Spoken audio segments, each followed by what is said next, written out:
Have you ever received a letter that made your heart skip a beat? Now, imagine that letter not only brought fear, but also a potential threat to your life. That's exactly what happened to Donald Trump Jr., the eldest son of the former president, on a seemingly ordinary Monday at his home in Jupiter, Florida. This wasn't just a regular piece of mail. No, this was an envelope filled with an unknown white powder, a powder that spilled out as the letter was opened. The shock of the unexpected delivery sent waves of concern through the household. The immediate question that hung in the air was, what could this powder be? With the safety of everyone present hanging in the balance, emergency personnel were called to the scene. Firemen and emergency workers arrived promptly, their vehicles a stark contrast to the tranquil Florida neighborhood. The situation was tense, as the unknown substance could potentially be hazardous. While everyone waited anxiously for answers, the initial reactions were a mix of fear, confusion, and disbelief. How did this happen? Why was this sent to Donald Trump Jr.'s home? Who would do something like this? More importantly, was everyone safe? As the initial shock started to fade, the gravity of the situation began to set in. This was not just an unexpected delivery, it was a potential threat to life. The envelope did not just contain an unknown substance, it carried with it a death threat. It was a stark reminder that even in the safety of one's own home, danger can still reach out and touch you. So what could this white powder be, and why was it sent to Donald Trump Jr.'s home? As we delve deeper into this story, we'll explore the possible answers to these pressing questions, shedding light on a dark chapter of mail threats and political tension. This isn't the first time Trump Jr. has faced such an alarming incident. In a strange case of déjà vu, the former president's eldest son once again found himself on the receiving end of a mysterious and threatening delivery. Let's rewind a bit to the first incident.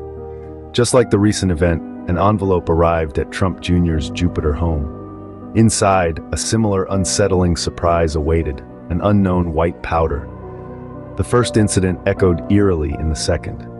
Both times, the substance spilled out of the envelope, sending a chill down the spine of anyone who can imagine the scene. The same home, the same recipient, and the same troubling letter. Was it a mere coincidence, or was there a pattern emerging? However, it's crucial to highlight some differences in these two incidents. In the first event, the mysterious powder was revealed to be non-hazardous.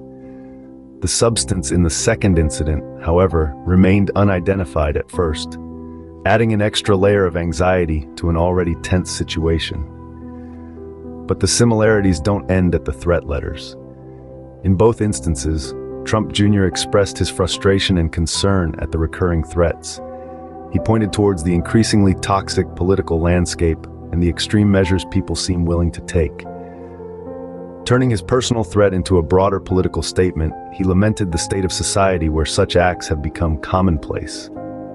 He questioned whether the same level of tolerance would be shown if a prominent Democrat was on the receiving end of such threats. Twice, the same threat. But who is behind these disturbing acts? In the face of danger, Trump Jr. didn't shy away from pointing fingers. As soon as the mysterious white powder was discovered, he was quick to express his views, blaming the incident on what he termed as the left's hatred of his father. His assertion was that such threats have become all too common, and he suggested that if a similar threat were made to a prominent Democrat, there would be uproar. Trump Jr.'s comments do not exist in a vacuum, however. They reflect a deeply divided political landscape, where animosity and disagreement have reached levels that some argue are unprecedented. Some might say this landscape has set the stage for incidents like these, where political disagreements can escalate into threats of violence. It's a landscape where politics are not just about differing views on policy and governance, but also about deeply personal attacks. Yet, it should be noted that Trump Jr. himself has not been a passive observer in this political climate. His father's presidency, marked by contentious rhetoric and polarizing policies, has played a significant role in the radicalization of American politics. This is not a judgment, but a fact acknowledged by multiple historians and political analysts. His father, Donald Trump, has been a controversial figure who has incited passionate responses, both positive and negative, from people across the political spectrum. Trump Jr.'s comments about the incident, therefore, are not just about a personal threat he faced. They are also about the broader political context in America, where political disagreements can turn into personal attacks, and where the line between political discourse and personal animosity appears to be increasingly blurred. Clearly, the incident has stirred up political tensions, but is there more to this story? While the incident, on the surface, seems like a personal threat to Trump Jr., it also raises larger questions about the state of political discourse in America and how it might be contributing to a climate where such threats are made. It's a complex issue that goes beyond the incident itself and delves into the heart of American politics. The white powder, an unseen threat, raised more questions than answers. As this mysterious substance spilled out of the envelope, it brought with it a cloud of uncertainty and fear. What was this powder? Why was it sent? And most importantly, could it cause harm? Officials were quick to respond, conducting a series of tests in an attempt to identify the substance. Despite their best efforts, the results were inconclusive. The powder remained a mystery, its true nature and purpose shrouded in uncertainty. The tests, however, did bring a measure of relief. Officials on the scene did not believe the powder to be deadly. Still, the lack of definitive answers left a lingering unease.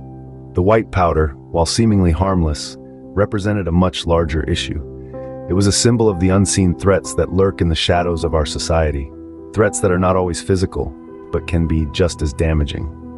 This incident serves as a stark reminder that these threats can strike anywhere at any time, even in the safety of our own homes. The psychological impact of such an event is undeniable. The fear and uncertainty that it brings can cause significant distress, affecting not only the immediate victim, but also those around them. It's a ripple effect that spreads, creating a climate of fear and suspicion. Each mysterious package, each unknown substance, feeds into this cycle of fear, amplifying the impact of the unseen threat. While the threat may not be deadly, the psychological impact is undeniable. This incident serves as a stark reminder of the unseen threats that exist in our society and the profound effect they can have on our lives.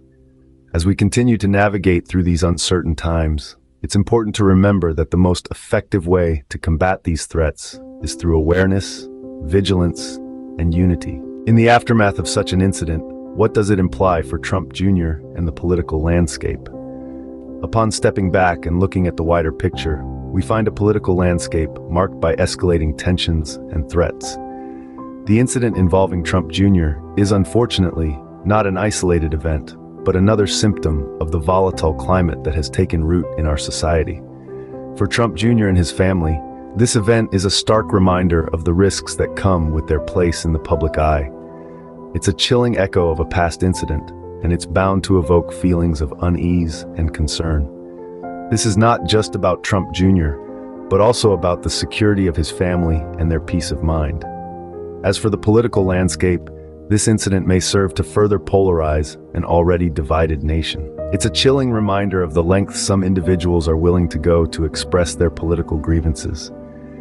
This event could potentially fuel more aggression, leading to a vicious cycle of threats and fear. Moreover, it could influence future events. It could shape the political discourse, potentially shifting the focus from policy debates to personal safety. It could also set a precedent, raising questions about the security measures in place for public figures and their families. But it's not all doom and gloom. It could also serve as a wake-up call, a jarring reminder that the current course of action is unsustainable. It could spur conversations about the need for de-escalation, for finding common ground, for fostering a political climate where differences of opinion do not escalate into threats of violence. The incident, while alarming, leaves us with more questions than answers. It leaves us wondering about the kind of society we want to live in, the kind of politics we want to engage in, the kind of future we want to shape. And it leaves us pondering on the steps we need to take to turn this vision into reality. Public opinion, a powerful tool, has varied responses to this incident. As news of the threatening letter spread, reactions from different sections of society began to pour in. Supporters of the Trump family expressed their outrage, viewing this as a direct consequence of the political divide that has grown increasingly wide in recent years. They rallied around Donald Trump Jr., expressing sympathy and solidarity and condemning the act as a threat to democracy. On the other hand, critics of the Trump family, while certainly not endorsing the threatening act, used the incident as an opportunity to discuss the contentious nature of the Trump administration's politics. They argue that such an incident, though deplorable, is a manifestation of the deep-seated resentment and anger born out of divisive rhetoric and policies. The role of the media in shaping public opinion cannot be overstated. News outlets across the spectrum have covered the incident extensively. Some have focused on the criminal nature of the act, emphasizing the need for law enforcement to bring the perpetrator to justice. Others have taken a political lens, analyzing the implications of the incident on the Trump family's political future and the broader political climate. Social media platforms have also been abuzz with discussions. The incident has sparked debates about political violence, freedom of speech, and the state of democracy in the country. While some view the incident as an attack on a political figure, others see it as a symptom of a deeply divided society. As the incident unfolds, society's reaction will undoubtedly play a significant role in shaping the narrative. The discourse will continue to evolve, reflecting the complexities of the current political climate. And as always, the power of public opinion will be instrumental in determining the course of events. So, where do we stand in the face of such incidents? It's a question that echoes in the silence after the sirens fade, after the news crews move on to the next big story. It lingers in the air, heavy as the unknown substance that spilled from an envelope onto Donald Trump Jr.'s living room floor. This incident, the second of its kind to occur at Trump Jr.'s Florida home, is more than just a criminal investigation.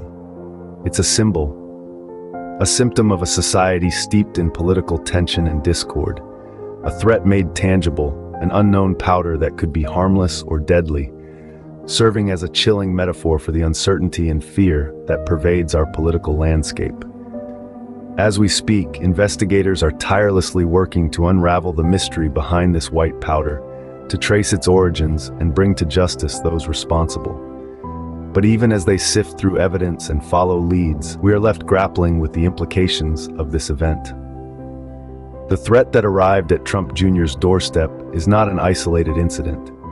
It is a manifestation of a deeper issue, a reflection of a political climate where disagreement often descends into hostility and hatred. It's a stark reminder of the radicalization within our society, a radicalization that has not only led to threats against individuals, but also to violent acts, as we've seen with the Capitol riot in January 2021. The incident also raises questions about public safety. How safe are we in our homes, in our workplaces, in our cities, when political disagreements and hatred can manifest in such dangerous, tangible ways? It's a question that policymakers, law enforcement agencies, and every citizen must confront. Moreover, it underscores the need for a shift in our political discourse. A shift from hostility to understanding, from division to unity, from fear to trust. It's a tall order, no doubt. But if we are to prevent such incidents from recurring, if we are to ensure the safety and security of every individual, then it's a challenge we must rise to. As we stand in the aftermath of this incident, we are left with more questions than answers. We wonder about the identity of the sender, the nature of the substance, the motive behind the threat. But amidst these uncertainties, one thing is clear. This incident, like many before it, serves as a stark reminder of the tense and polarized political climate we live in today. While we wait for more answers, one thing is clear. Such incidents serve as a stark reminder of the tense and polarized political climate we live in today.